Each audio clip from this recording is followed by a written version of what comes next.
Star Plus के total 10 serial की backdrop report of the week 21 के बारे में इस वीडियो में मैं आप लोगों को बताने वाली हूँ। 10 नंबर पोजीशन पर है तोड़कर दिल मेरा। तोड़कर दिल मेरा का टीआरपी रेटिंग है 0.3 रेटिंग पॉइंट। 9 नंबर पोजीशन पर है झनक।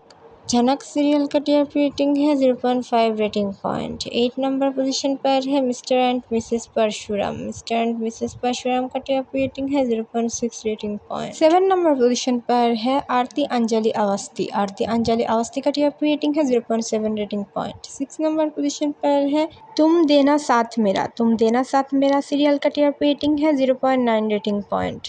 5 नंबर पोजीशन पर है उड़ने की आशा। उड़ने की आशा की 8:30 बजे की टाइम स्लॉट का टीआरपी रेटिंग है 1.1 रेटिंग पॉइंट और 9 बजे की टाइम स्लॉट का टीआरपी रेटिंग है 1.2 रेटिंग पॉइंट। 4 नंबर पोजीशन पर है क्योंकि रिश्तों का भी रूप बदलता है। क्योंकि रिश्तों का भी रूप बदलता है का टीआरपी रेटिंग है 1.3 rating point.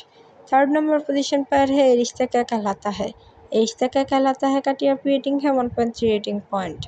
2nd number position पर है अनुपमा। अनुपमा का टीआरपी रेटिंग है 1.5 रेटिंग पॉइंट और 1st नंबर पोजीशन पर है क्योंकि सास भी कभी बहू थी। क्योंकि सास भी कभी बहू थी का टीआरपी रेटिंग है 1.6 रेटिंग पॉइंट। टॉप 10 सीरियल में से कौन सी सीरियल है आपकी फेवरेट, हमें कमेंट पर बताइए।